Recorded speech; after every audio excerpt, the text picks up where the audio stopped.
K Squad. Revolution. Okay, so today we want to discuss what we discussed yesterday's video that didn't get posted. Well, it did get posted. The it was no noise in it, like no sound at all, because we had put a new microphone on our phone, and the microphone obviously was malfunctioning. So then we got to do the video And that all sucks over because again. it's like a when you tell a joke and the shit be funny the first time It'll be funny the and then second nobody hear time. it and then you be like, oh shit, let me tell this joke again. It's the same joke. It's still funny. It's just not funny to you the second time because you didn't already said it. And then the passion that you had for the joke the first time is like the fire has died. But if we could recollect what we were talking about last night, I wish you would have kept the video. Did you delete the video off your phone? Okay, good, because I want to see if we can figure out a way to do something because we hit a lot of good points. I know one of them was that I see that there's a couple of videos from a certain person that I don't know, just certain people. Well, certain people, but just this one person in particular that just seems like they want to make a whole career or playlist off of talking about us. Um, and they went live and was talking about us, and they made like 2 videos of us already. You got all these fans, and you got upcoming YouTubers that you decide that you want to sink your claws into. It just shows me that black people are vultures. They wait for the first time, the first opportunity to talk shit about somebody else, about what they doing or what they not doing right or whatever, and they go and they exploit it and they overdo it for whatever reason. But also, what I said yesterday was our vibrations are high. We've started making positive strides here in Accra. We're gonna start moving around to a couple of the other places near here. So we trying to keep our vibrations up, and we're not gonna go back and forth with the bullshit. We left America to leave the drama that that people unnecessarily bring behind and start new. And of course, you got Black YouTube. Just they always figure out a way to try to bring some ghetto shit into or some shit that whatever. I don't see anybody else doing no shit like that. It's always us. But I think we got enough ghetto in us for everybody. But we try to stay out the way. We don't bother nobody. We don't do diss videos and shit like that. We don't talk about people's YouTube videos. But like I said, that's nature. So, and we wanted to address some comments that we seen. A lot of people saying that we FBI agents and CIA agents. We work for the massa, and we what was another one we heard that we pay actors, all that. Now to address that, we are actors and actors, and we have been in movies and stuff like that. But by any means, are we acting right now? We moved all the way out of the U.S., left it behind us, come out here to live our best life, and we just talk about and discuss the things that we see that needs to be fixed, or the things that people need to know, so they do know what they they're looking for, looking looking forward forward to into. when they get here. Yes, So, definitely. but also with that comment, I want to know what the fuck division of the FBI is Operation Fuck Ghana. I would like to know, and I would like to know who they got on their roster because that shit needs to be tore down immediately because that's federal. Like, who the fuck has a federal campaign for an individual country? That makes zero sense. So another thing that people said was what did they say? Okay, they said we were. They said that the white man is paying us to make these videos. Where the fuck is this nigga at? Because he late on all of our checks. Yes, definitely. At the end of the day, we haven't worked for the white man in over 10 to 15 years. Actually, we worked for Amazon maybe 2 years ago, but for about a month. For a couple months, and that was told that we could get money to start or reignite one of our businesses that we moved around for a while, and we wanted to bring it back. We wanted to get a new office. We wanted to get better stuff. So we worked at Amazon for a couple months, got the money back up, and then we went back into start doing our own businesses again. A lot of y'all that's saying that the white man is paying us to make this work for the white man. A lot of y'all work at these corporations where y'all feel like, oh yeah, I got a job. Y'all working for the government. Y'all working for parking authority, and y'all working for these buildings. Y'all working for fucking McDonald's and all this other crazy shit, and talking about something the white man is paying us. Man, we run our own businesses. White man ain't paid us in years. Another one I heard, I was on Section 8. Where did you get that from? I was on Section 8 when I was 15, 16, 17 years old. That's way past me. And we all got come from somewhere. I was a kid. We was teenagers when we was on Section 8. Next thing y'all gonna say, oh, they was on food stamps. Like, y'all ain't never had food stamps before. I mean, damn, where are you supposed to come from? And just because, okay, so even if we was on Section 8, what the fuck did that got to do with us packing up all our shit, moving to Ghana, and talking about what's going on? Oh, we took the Section 8 to Ghana. Oh, yeah. We probably waiting on our Section 8 to transfer. So we gonna do a video about waiting on Section 8 to transfer in Ghana, so we can figure that out. And if we can bring our food stamp card over here and buy food, because we can't find no snacks, and all the snacks that we want are very expensive. So we're gonna check and see if we can apply for Ghana food stamps or whatever. But I mean, some of the stuff that's been said in the comments, I mean, I really didn't think people that consider themselves adults was just fucking dumb. The FBI, like, really? Like a random white guy paying us to make videos about Ghana, of all places. Like, it's so many countries in Africa. There's so many places that black people populate, and you think that somebody paid us to make videos about Ghana? And the crazy part about it is, you visit somebody's page, you listen to them talk about their experience and what they're going through, and you just don't like them. How can you not like me and you don't know me? And then I heard a lot of people say I have an attitude. Like, where do I get an attitude from? Because I'm telling you what's going on, what I'm not liking here, and what my experiences are. And you say you don't like me, so you formulate this opinion about me, and then you talk about me and say I need to lose weight, I need gastric bypass, I had too many snacks, I need to be on a diet, I'm an imbecile, I need to go the fuck back home, y'all was gonna give me a ride back to the plane. It's just rude, crude, and ill-mannered. And for me to come out here and I'm talking to the people, I'm amongst all the people, I'm helping, I'm doing my part, and for you to say that I should go back, that's very rude. That's disrespectful. I would never go up to an African in the United States and say, "Why don't you take your ass back to your country?"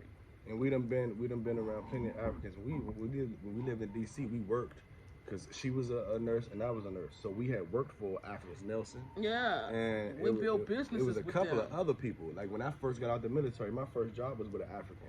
And they complained about how they didn't like America, and how they didn't like the American women, how they didn't like the people in their neighborhood that were black, and the ghettos and stuff like that. Never not once did we say, oh, well, take your ass back to Africa. We told them, well, I told them, because I can't speak for everybody. I was like, man, that's just how people are, man. You got to look past that and focus on yourself. That's what you got to do. You know what I'm saying? I'm not going to ever stop him or stop whoever was telling me to from complaining about something that they see and that what they're actually right about. You know what I'm saying? Now, if you wrong about something, then yeah, I'm gonna be like, nah, that's not, you looking at it the wrong way. But if they're right, then there's nothing I can say. That's your honest opinion. Another thing I've noticed is that black people are like black people on here, these woke, hotep, fake, dollar store, dashiki wearing motherfuckers. Y'all are similar to the fucking white supremacists in America. When a motherfucking black person gets shot for sleeping, and the police get charged for missing them and going into somebody else's house, and we say that is wrong, and the white people say, oh, shut up or go back to Africa. Damn, so we can't tell you what's wrong, we can't tell you that you fucking up, we can't tell you that you treating us wrong without y'all telling us, oh, go back to y'all country, go back to Africa. Y'all, my hotep motherfuckers is acting just like them, because when we come over here and we say, oh yeah, Ghana's a beautiful place with beautiful people, but we don't like this, we don't like that, and you say, shut the fuck up or you can go back to your country. Y'all sound just like them. Y'all sound just like them. Y'all sound stupid as fuck. That shit is ignorant. Y'all niggas is dumb. And if you that goddamn miserable where you feel like you gotta come on a random person YouTube page, and instead of clicking off the video and going and having you a merry day, that you wanna sit right here and comment and drag motherfucker, it's one motherfucker that just keep commenting the same shit over and over and over. You must ain't got no boyfriend, no girlfriend, no kids, no job. Talking about the video on divorce. You must ain't got nothing to do with your life, but continuously post the same goddamn comment. Oh, they pay actors. They pay actors. They pay actors. And pay actors. So you mean to tell me that if Steve Harvey came to Ghana and he said, oh man, I like Ghana. Ghana got good people, but you know, they technology ain't up to where I want it to be. I'd rather be in America. The first thing y'all gonna say is, oh, he a paid actor, so I guess his opinion don't count. Y'all sound stupid, man. The shit that y'all be saying is fucking childish and elementary. And then the fat shaming. Like, come on, y'all be the same motherfuckers that go on Twitter and tell a girl, oh, you're beautiful. Don't let nobody tell you nothing different. Don't da da da da and all this other stuff. And you beautiful just the way you are and blah blah blah. And then now that somebody's saying something that you don't like, that's the first thing you go to. Y'all sound like y'all in elementary school. That's what y'all sound like. Y'all sound like little ass kids. Y'all sound stupid as shit, bro. Like, I get it. Oh, another thing is, a lady was saying something about that we talk ghetto and stuff like that, and we probably need to tighten up our presentation. Here's the thing: we've been owning our own businesses for probably about before we can remember. For probably about 15 years now. So that means that we haven't worked for the white man. The white man has not signed our checks since we was like 18, 17. Yeah, no, I would say 21 because I was in the military at 21. So they haven't signed our paycheck since then. Because when I got out of the military, I did a small job. We did a couple nursing jobs, and then we started opening our own business. We started our first daycare a long time ago in D.C. in that 6-bedroom house that people claim that we never had. Anyway, so being as though that we owned our own business, we made our own money, we signed our own checks. We didn't have to conform to anybody. So if a motherfucker say, oh yeah, you ghetto, you this, that, and the third, blah, blah, blah, blah, blah, I can't take you serious, whatever, you don't sign my checks. You don't feed me, you don't provide for my house. So it don't matter what you think. If you think that we are ghetto or whatever, you don't sign my checks, don't no white man sign my checks, so I ain't gotta act white, I ain't gotta act proper. What's going on, bro? I ain't gotta act proper for nobody, you understand? Because we control our own life. You got to get up and go to work every day and perpetrate for these white people. You got to change your voice when you're on the phone. You go home, you chilling, you doing whatever you doing with your boys and your girls, and y'all just whatever. And then when y'all get to work, oh yes, this is Diane. How may I help you? We don't got to do all that shit. We don't got to do all that shit because our numbers talk for ourselves. Our business talk for ourselves. We have plenty of people that come in the tax office and they laugh and joke with us and be like, man, y'all are so real. And then when they get their tax return, they be like, oh shit, hey, y'all about that work. Y'all getting that paper, huh? Yeah, this is what we doing. So we ain't got to change amongst other things too. Yeah, amongst other things. So we don't have to change and we don't have to conform to what everybody think that we should be because we sign our own checks. So we don't gotta cater to nobody. You understand? So that's the whole thing about the whole ghetto shit. And like I said, man, somebody said something that was a very valid point, which was y'all don't have to tell people how much money y'all got in this, that, and the third. The money talks for itself. We got 4 kids. We got a 6-bedroom house. We got an office. If y'all been following us, y'all seen our videos. Y'all seen us pack our house. Y'all seen us buy 2 containers. Y'all seen us move 6 cars. Y'all seen us clean our offices out. Y'all seen the 6 offices inside the office that we own. Y'all seen that. Y'all seen all the desks. Y'all seen the tax office in that building in our building. Y'all seen the credit office in our building. Y'all seen the daycare for the people that's getting their taxes done. Y'all seen the lab. Y'all seen the phlebotomy class, and y'all seen what was the other one? The Pearson View testing site that we have in all that office. 6 rooms in our office, and we was out there booming in Atlanta. Yeah, we was doing it. All of them. We had nurses, we had classes, we had phlebotomy, we had testing, we had a daycare for the people that was in the nursing class. We had credit repair, and we had tax consultant, and then we still had a spot in there for the we had a spa. And the spa. Yeah, we had the spa. So you know, we closed all that down to come here. And y'all seen the video. And we pay actors like for real. Y'all seen the videos. Y'all seen what it's about. And then so, like I said, to do all that, to buy all the containers, to pack up and move all this stuff with 4 kids, like I said, or like the lady said, you ain't gotta say nothing about your money. Y'all already know what the money looking like. Cause now a lot of y'all motherfuckers that's commenting are stuck in America saying, yeah, I'm gonna be there in 2025, or yeah, I wanna go to Africa, but I gotta get my money right and all that other shit. Meanwhile, we got a whole family and we pulled that shit off. And not only that, when we pulled it off, hold on. That's the artist calling. Come here. Okay, so we definitely want to get into the discussion about what is this video for? Our trip to Africa and how tedious it was. It was not a hop, skip, and a jump. So we want to talk about the day that we came. It was a long 24 hours or 26 hours or something like that it took us. And that long time was hell. So as you guys know, so I'm into the video about us moving to Africa and the situation. So starting off that morning, that morning, I thought we wasn't gonna make it. That night, the night before we left, I thought we wasn't gonna make it. He actually put everything in the container. I kept saying we're gonna get movers, and he kept moving. I said, okay, can you stop? Cause we're gonna get movers, and they gonna move everything in the container for us. And we had to build tables on the container because we had 6 4-wheelers and ATVs, and we had to build tables around them and stack boxes on top of the table so we can get every inch and every nick and every cranny of that container. So we actually bought the container from USA Containers. Do not buy your container from them, which was a horrible mistake. So we bought the container from them for like $2,400. The reason why we bought it is because when a container company comes to your house to move your items, they're going to give you 3 to 4 days to move it, and then they come to pick it up. Sometimes they'll even bring movers, and they'll say, okay, we'll move it for you for extra charge. But we knew that we have a 6-bedroom house and a lot of different rooms in that house. Also, so we knew it was going to take us a long time. Way more than 3 days. Yeah, probably about a good 3 to 4 weeks to get everything out of that house because the house is so big. So we end up buying a container and taking our time. But we was taking our time so much that we became lackadaisical on it. It was like, we'll get to it, and end up rushing at the last minute. So procrastinating. So he ended up doing the whole container himself. He finished that night.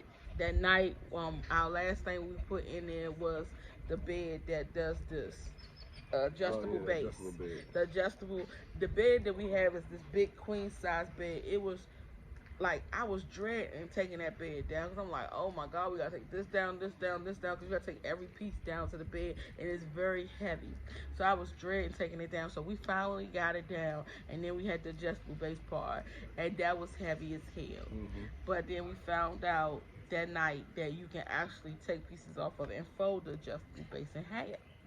That saved our life. Last thing we put in the container. And then we put the shelves in and the theater chairs. And then, so then when we got the shelves, I was like, okay, I can still stack stuff on it. So that morning, I was still packing that container, stacking stuff in that container. I didn't want to stack anything that was visible because they said when they get over here, the corruption is so real. It's so bad over here. When you get here with your container and they go through your container, they will steal shit. And I've heard it from so many people at the port.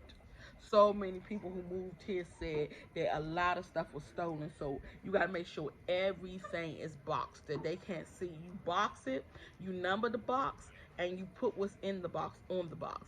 So that way, if anything is missing or any numbers don't seem right, like you missing number 11, which was a printer, you know that your printer was stolen. But if you leave stuff like phones and bags and purses and hats and stuff around the container, it will get stolen. So, and if your container is in sequential order? Yes, numerical order. If it's in numerical order, then they 9 times out of 10 might go through first couple boxes and they'll be like, all right, forget about it, instead of going through your whole container. I guarantee you, doing research, you will find out that everybody you ask about container and moving and customs will tell you a different answer. You will never get the same answer twice. Never. Not even the customs know what the hell be going on. They don't even know what. You ask them questions like, do you have a freight forwarder? You have an agent you can talk to? Because I don't know the answer to that. They're going to email you. Be like, you work there. And then they email you this copy of some shit that they send to everybody. To clear your cars. You got to clear your cars, and that's a whole nother monster. If you don't want to clear your cars, you can get an agent to clear it for you. They're going to charge you like $300 for an email that you can do for yourself. But it's a lot of work, and it's very hard, and that kept me busy. That was a big headache for me with the containers. Also, when you do a container, do an inventory list. Take your inventory list, tape it to the inside of your container, so when the people open your container, that inventory list is there, so they know that your stuff is in order.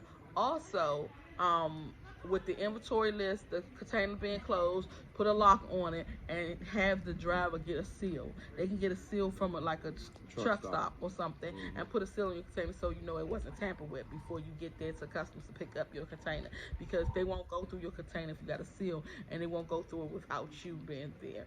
So you know nobody can't steal your stuff, and then you'll have your seal on it. So that's very important. So we was doing all that. He was putting the cars in the container and putting the chucks with like chucking the tires so they wouldn't move, taking the gas out, taking the battery off, and also strapping down the cars. Fill the cars with all the stuff you can fill it with. Put an inventory list in that one also with the cars and what's in the cars as well. Let me see what else. So basically, after doing that, the people who was supposed to come and get the household container a week prior, they didn't show up until the day of, and then the car container people, they didn't come until the an hour before we left. So we was supposed to be at the airport at 6. Our flight left at 2. We didn't get to the airport at 6 because we was waiting for the container people, and we wanted to get to the airport at 6 because we was sneaking in the bird. And so sneaking in the bird is very, very hard, especially if your bird talks. Like our bird, he talks, he dances, he sings, all that. So we didn't want him to be loud because airlines absolutely do not allow birds on their airlines. You can probably get a dog in there, but you ain't get a bird. Yeah, you can probably get a cat, but you cannot get a bird. So every airline we called, every airline we went through, we done booked 3 tickets. So we done paid for this trip 3 times already. Never got none of the money back. So this was our last ticket. We was like, we definitely not gonna lose these tickets this time. And by any means necessary, we're gonna get there. And then we found out the day before we left, we found out that the airlines are going bankrupt, and they're not telling people, but they are going bankrupt. They need another bailout, and they need a $25 billion bailout by October 1st, 2020. So I'm like, damn, that's the day that we supposed to be going. So we might be stuck here. So they canceling people flights and stuff now because they saying if they don't get a bailout soon, that they will stop flights, period. So you won't be able to move abroad and go back and forth. So we was like, okay, this is it. We gotta go. So we end up leaving and rushing to the airport. We had to take 2 Ubers because we had 12 luggages and there were 6 of us, so we had to split up. Oh man, the story that I told last night was so funny. I really wish we could scrape up the I know, but we can't. So we had to split up. He got to the airport first somehow, and the guy, he had bought an extra large Uber, but he couldn't fit us all in there with all our luggages. So we end up splitting up. We met at the airport. We was on the wrong side. We was on international when we supposed to be on domestic because we was going to New Jersey to board the Ethiopian Airlines. So we ended up going to the international, going over with the 12 luggage, just running through the airport, going crazy. I got video footage, so I'm gonna definitely post a video about all the shit. But we was going through, trying to run through, and we finally got to the domestic side. Got to the airplane, and we going through TSA. We had paperwork saying for emotional support animal. We even got a card. Do you have the card on you that you can show them? The card for the bird. I ended up getting a card for the bird. So if anybody was to stop me in the airport and say, hey, you're not supposed to have this bird in here, I'm like, no, the Disability Act, I am covered. You cannot fuck with me. So doing my research, I found out that I need an emotional support card. So that's my emotional support card. Give me full access. So any hotel I go to, anywhere I go to, they have to allow me to take my animal.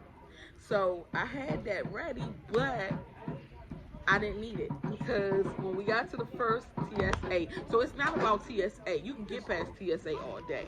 It's about the airlines. You cannot be on the airplane with the bird. So my whole thing was to get through TSA. The bird has an attitude problem. So he be talking shit, and he talking and telling you how he feel. So we got this nice bag for them. You want to tell them about the bag that you bought? Yeah, but keep talking. I'm about to take the dog. Okay, so a lot of people are scared of dogs here. Oh, okay. I'm sorry. So we got a nice bird bag that we bought off of Amazon where it got holes at the top, it got a screen on the side, and you can't see through the screen. It's like a black matte screen, and then it got a plastic cover over it so he could see out. But when you want to close it, it got another cover over it so you can top it off and let him sleep.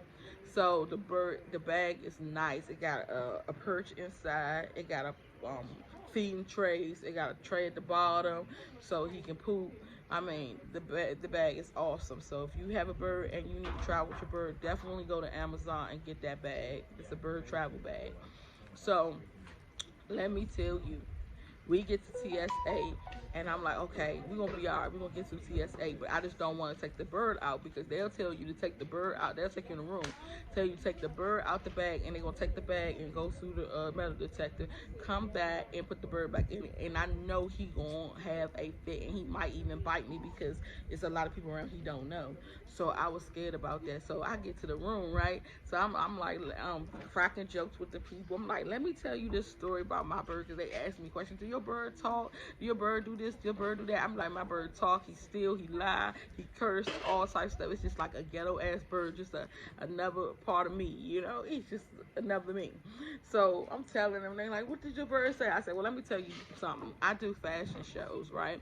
So I was doing a fashion show, a big huge show in Atlanta, and the morning I left was probably like 7 o'clock in the morning because they had to get ready for the fashion show at 6 o'clock that evening.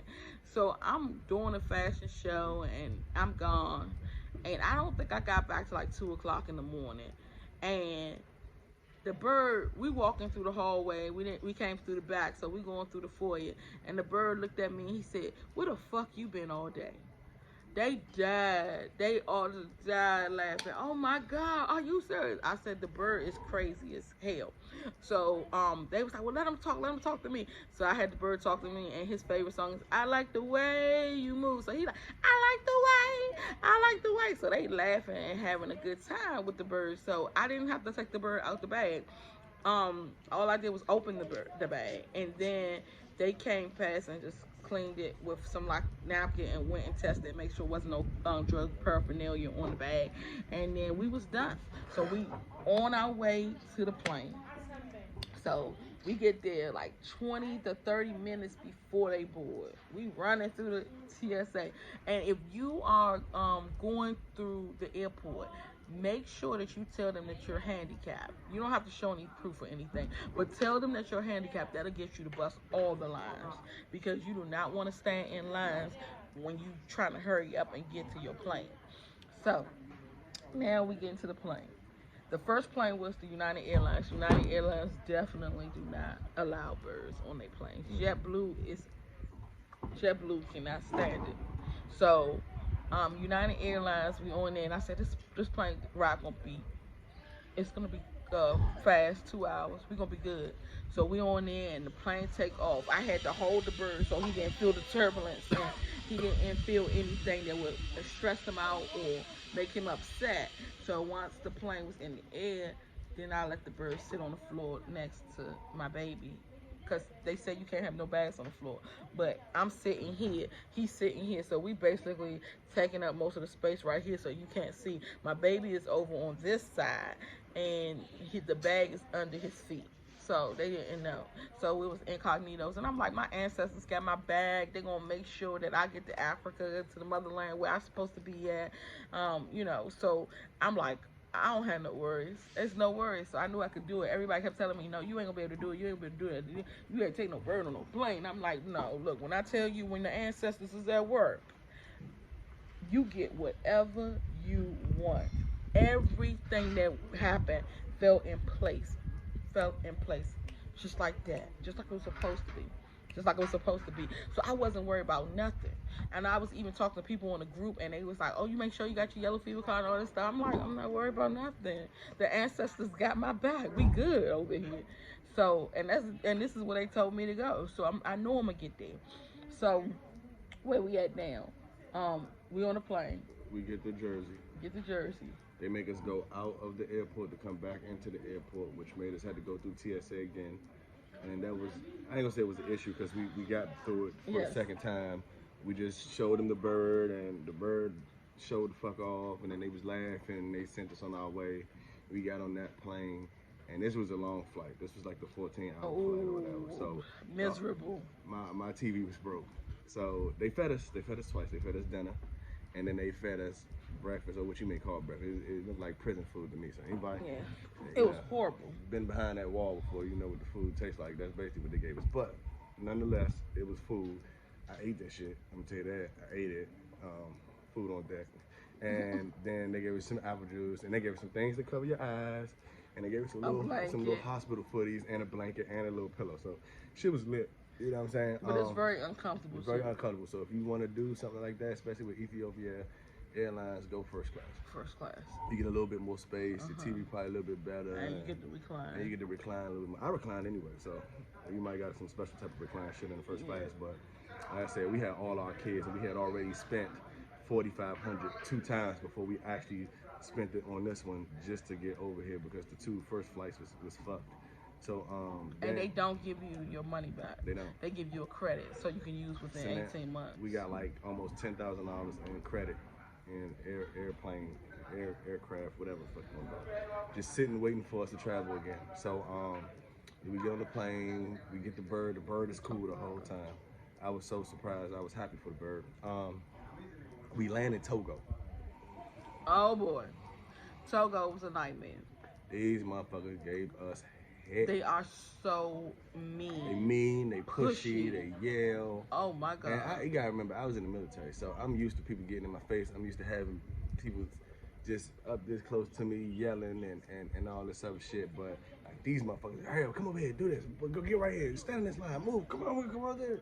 And then they saying it in their language. You know what I'm saying? So it's like a language barrier.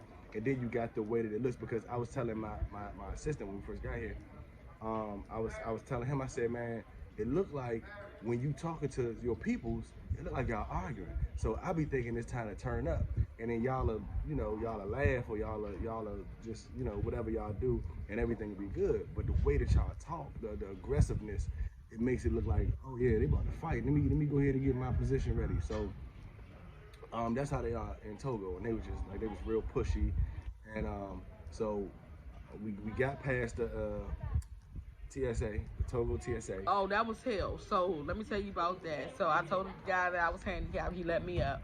So that was the good part about it. But when it was time to put the bird through, I told him you cannot put the bird through a metal detector. He said, put it through. I said, you cannot. I'm not putting my bird through. You put that bird through there. You put that bird through now. I said, no, I'm not. I said, get somebody to come out here. I'm gonna put the bird over the X-ray machine. I'm gonna go through. Then you give me the bird after you check the bird or whatever. Because at this point, I'm just upset the way they talking to me. So he was like, no. He did not take that bird. They didn't want to touch that bird. They didn't want no parts of it. They don't care too much about animals at all. You can see that. So the bird showing off for the other people at TSA, no, not when it came to Africa. Hell no, they didn't want nothing to do with it. So they made me go through the X-ray machine with my bird. So I went through. They said, where's the bird paperwork? Yo, you supposed to have this bird on this plane? I said, do it matter? You don't even supposed to be asking me for my paperwork. This is the first time we went through any of that. Yeah. It's just supposed to be here type shit with TSA. Yes.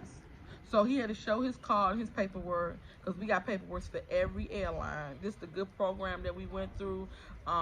We'll put a link in the description. Yeah. For people that want to know. They will give you paperwork for each and every airline, for hospitals, for hotels. They'll give you all your paperwork. So we goes through, and they ask him for his paperwork, get his paperwork. Then we get to the plane. Oh, we forgot to tell y'all. Before you do the flight, you have to take a COVID test. The COVID test is $175 a piece. Once you get to Ethiopia Airlines, they press you out. They ask you for a return flight because they don't want you to stay in the country. So they ask you, do you have a return flight? My thing was, I don't need that. See, my ancestors protect me. I said, no, I'm good. We don't need no return flight. We going in. Then they was like, well, no, you need a return flight. So they gave me a little hill, and I was like, okay, so what I'm going to do is when I get there, I'm going with a Voyager program. They're going to take me around, and they got my return flight ticket. He said, okay, so what about your COVID? First time they asked me for my COVID test. So we showed him the COVID test, and he was like, but you got to take another one. I said, yes, I know that. I did research. When I get there, I'll take my COVID test. It's okay. So what about your visas? I said, I'm getting a visa upon arrival. Ghana don't get visa upon arrival. I said, no, my ancestors got me, though. I'm not worried. Which is a lie, because from what we've looked up and researched, them J's right there. For the research that we did, they said that you can get your visa upon arrival. And actually, when we got there, it was a big ass sign that said visa upon arrival. So that was a fucking lie. And they tried to, man, they gave us hell. But at the end of the day, we got through. And we got on that plane. And so then we get to Togo. That was only 45 minutes, right? It was less than 45 minutes. That was 30 minutes. Yeah. And we got from Togo to Ghana in 30 minutes. And when we got to the Ghana airport, oh my God, they run you straight into the test. No wasting time. And then they told us to sign this tablet. We signed the tablet and we put our information on there. And they try to help and put the information on there. And then we go through these people and we paid $900. $150 a piece. As soon as you fresh off the plane, they tell you, are you coming here or are you passing through? If you say you coming here, they put you in a whole different line, and you go straight to the COVID testing area. And then they stick like the test that they gave us. It was the same test that we did in the United States 24 hours before we left. But the way they stick that shit up in your nose, man, when I tell you, they stuck that shit so far in my nose, I thought I was changing my mind. Or they was changing my mind. Because that's how far up in your brain that shit go. You start thinking about other shit. So, like damn, are we in Ghana? Right. So we took that test. Like I said, that was $150 for all of us. So that was $900 immediately. So then they take us to this thermal scan to check our body temperature and our body heat. We all passed that. You see what I'm saying? So we passed the COVID test right 24 hours before we left. We got on the plane. We all sat beside each other. Nobody did anything extra. We never sat beside anybody else. We never did anything extra. We all were together the whole time. We got off. All of us passed the thermal test. We moved over to the yellow fever. So when we got to the yellow fever, the dude was like, yeah, where y'all yellow fever card? She was like, I got mine, but the kids don't have theirs. I got mine in America for $350, but... And we was like, yeah, that shit do your research, you'll find out that the corruption here is at an all-time high, and they going to play with you when it comes to money. The first thing the dude said, when he asked me, where's my yellow fever, I told him, oh, the kids was born here. They had yellow fever, but when we moved away, they lost the cards. He said, okay, I'll give you yellow fever card if you give me $20. That was the first thing. So keep in mind that we already knew, per our investigation, that we can get it for cheaper when we touch down in the airport before we even leave. So that was the initial plan. So we wanted to get the yellow fever shots. So him telling us that we didn't have to get them if we paid him, that wasn't an option. So we confidently declined that one and said that we were going to go get the yellow fever shot. So she goes to the visa on arrival people. I go in and take me and the kids because she had hers, so we needed 5 more yellow fever shots. So we go in there, and the same story is relayed. Oh, the kids need their yellow fever shot. They had them before, but we lost them, so we're going to go ahead and get them again. It's been a long time or whatever. And the lady was like, well, if you buy me lunch or you take me out to lunch, then you don't have to worry about it. I just give you the yellow fever cards. I was like, nah, I want them to get the yellow fever. She's like, oh, well, you know, that's gonna be $20 a piece. I said, I know. She was like, well, you know, it'd be cheaper if you just pay me. I was like, I get that, but I really want them to take the yellow fever shot. She got upset. She walked off, and it was 2 ladies in there at that time. The lady that was left is the one who actually gave us the shots and filled on our costs, because the one who wanted me to pay her, I declined that again, and she got upset. So she left, and the one lady gave us all of our shots. We got our yellow fever cards. $100 later, so that's the $1,000 right there. That's $1,000 before we even leave the airport. We done already been told that if we paid it, we could have saved probably about $100 maybe, give or take how much we had to actually give them. So that was $1,000 right there. And she went and talked to the visa on arrival people. I dealt with the yellow fever and the kids, so she can tell you what happened with them. So visa upon arrival is $150 coming from the U.S. So I heard it and I was like, hold up, that's gonna be $1,900 that I'm about to pay y'all. So I was like, I want to talk to the head nigga in charge because everywhere I go, I don't like gatekeepers. I want to go straight to the supervisor. So I went to the guy that's running the show in immigration, talked to him, told him, look, my dad is from here, and I'm back in the motherland. I want to be here to live. I need you to hook me up with my citizenship, and give me my passport, my permanent residence card. I need all that. He was like, okay, I got you. Take my phone number down. Make sure you call me. I'll hook you up with everything. I was like, but while you at it, hook me up with this visas.